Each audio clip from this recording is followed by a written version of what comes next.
A couple of months ago, a friend of mine at work mentioned that he had gone down to the Goodwill store. And he said he goes from time to time to look around just to see what they got. And he noticed an old-fashioned radio down there, he said. And he said, you might want to go down there and look at that thing. He knew I like to work on old radios. So I said, he said, it's all the way in the back. He says, pretty good size unit, you might want to check it out. And I said, all right, thanks a lot. Well, I went down, and I guess it was the next day, and I went out into the back of the store, and sure enough, there was the radio. And this is it. It is a General Electric Model 417 from 1947. It's an AM/FM, and it also has a turntable.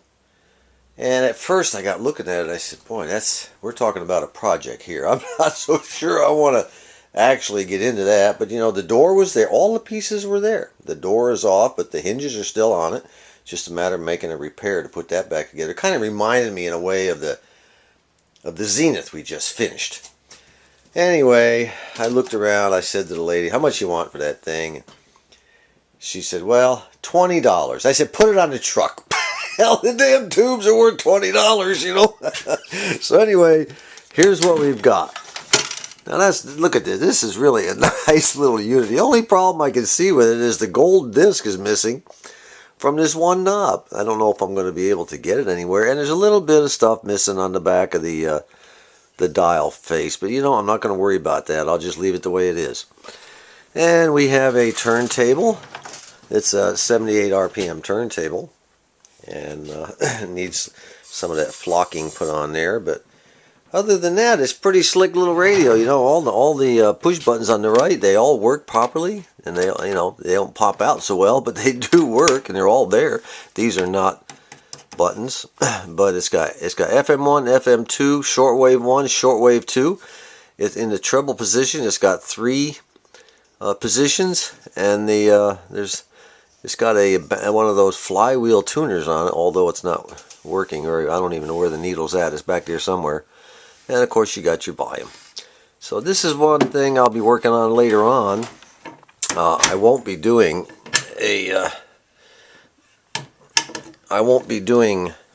series on YouTube about it. It would take forever to finish something like this, but for $20, you can't go wrong.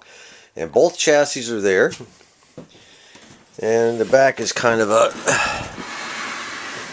the back is a little messed up, but again, it's all there. This has a lower chassis, an upper chassis, and the speaker was there. And that speaker appears to be good. So if you look around, you can find something now and then that might strike your fancy. Greetings once again from the corner on the deck. I thought it was time to get in front of the camera instead of staying behind it all the time. We got all the answers in as to whether or not we should go with clear coat or silver paint on that chassis. I really appreciate all the inputs. I didn't expect that many. Thanks a lot. Of course, we all understand that the decision is to go with the silver paint. And it's kind of interesting. I received a few comments along the way that I wanted to address here. And I wanted to address them now because I won't be able to work on the radio too much over the next week. It's Thanksgiving week. My work schedule has changed as a result of people being, gone over the holiday week. My grandson's coming down. We had this morning I couldn't work on the radio, and because we had to go get a passport photo. Tomorrow we actually have to go to the post office down that away a few miles and get apply for the passport. So the mornings are pretty well eaten up, and I work in the afternoons. So the afternoons are eaten up also. But I wanted to cover a few of the comments made by you fellers that really helped out. We had a Dr. Olds 100. He recommended that you go with the silver, but you ought to try Rust-Oleum metallic nickel. Well, I didn't know there was such a thing. So I looked on the Rust-Oleum website, and it's actually Rust-Oleum metallic matte nickel, M-A-T-T-E. And I'll tell you, that is a nice looking color. From what I could tell on the website. Now I'm going to go ahead and use the paint that I have now to paint the chassis, the appliance paint, but I'll be on the lookout for a can of that matte nickel, and I'm going to take a look at that. That looks very nice. It's very promising, so thanks a lot. I appreciate that. And a couple other comments was Tom MGB. He said, is it necessary to even use clear coat or paint? Well, yeah, if your chassis was originally rusty and you remove the rust with navel jelly or whatever you removed it with, you don't want to just leave it uncovered because it'll start rusting all over. Rust is like a cancer. Once it starts, it's difficult to stop. And you know from a previous video that Rust-Oleum doesn't eliminate rust, it just binds with it whatever little bit you might have missed and keeps it from spreading. So yes, you want to do that. He said if you clean Tom MGB again wanted to know if you cleaned a chassis with navel jelly, do you have to clear coat it or paint it if there was no rust? Well, no. If the plating's okay, don't worry about it. You know, it's up to you. A lot of people like to put clear coat on. It's as a protective measure to the future. It may not be rusty today, but you know, 5 years from now, 10 years from now, it may be very rusty. So do whatever you feel is right for you. I would never restore a chassis and not put something on it to protect it for the future. He also wanted to know, Tom MGB, why did they put tar around the caps instead of just using a paper cap? Well, that was a paper cap that I showed you. It was just surrounded with tar, a tar-like substance. Nowadays it's called potting compound. They may have called it potting compound back then. I don't know. That is a paper capacitor.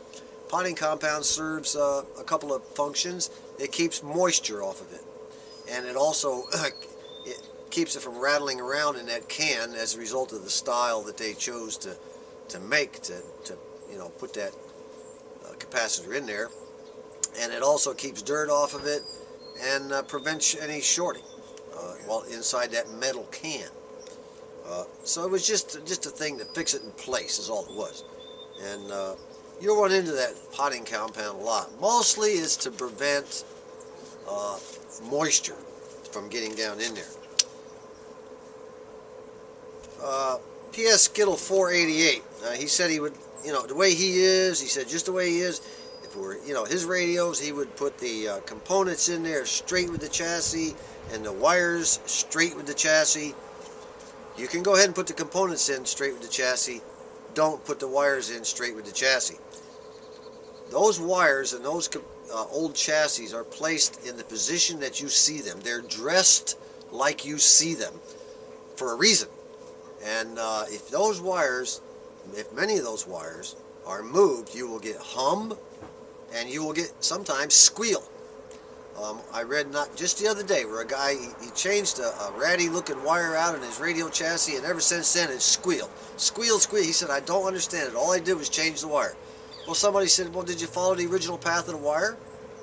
He said, no. They said, well, unsolder it, follow the original path, and which meant that it had to be moved to the other side of the chassis. So he did, squeal went away. Those wires have to be placed as close to the chassis as possible. Now, not all of them, but you know, you don't know which ones have to be, so you have to do it to them all. Place them as close to the chassis as possible in the original dressed configuration.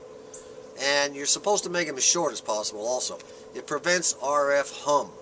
And matter of fact, I've got a radio, an AR2 Heathkit, that I think I can show you what I'm talking about. So maybe at the end of this video, I'll give you a demo of what wires away from the chassis sound like, what kind of hum you can get. So hopefully I can squeeze that in. And let me see, last but not least, I've got J. Douglas Fisher. He wanted tips on buying a vintage radio. He was wondering if I'd do a video on that. Yes, I will. I'll do it later. I can't get to it right now. I can't get to it in this one. Also, I got David. He said you ought to paint that chassis green. You know, I saw a green one the other day. It didn't look half bad. It really didn't. And then, of course, we got George from Texas. He thinks I should paint the chassis hot pink. Well, you know, George he's a Texan. You know what I'm saying? This is the AR2 I was telling you about, and it had a terrible hum to it, and I couldn't figure out why. So I kept probing around, and of course I remembered the dressing of certain wires as close to the chassis as possible, all the wires if possible.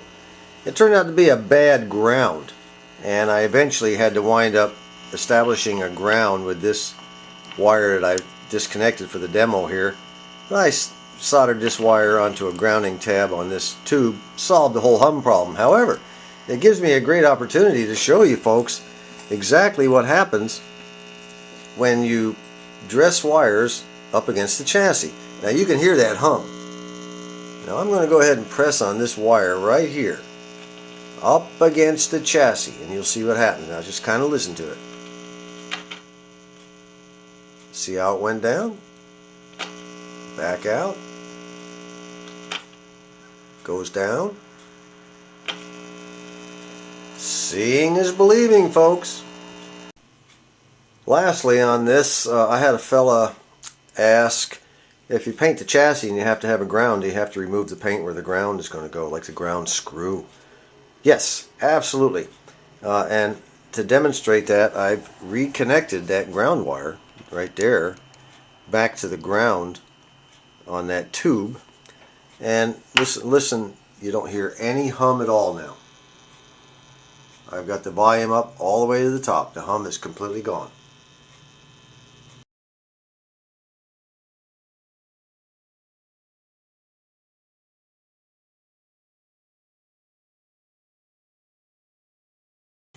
Okay, like I said, this next week's going to be pretty hectic for me. I'll try to get a video done by the weekend. Don't know if I'm going to make it. Meanwhile, everybody have a great Thanksgiving. This is John.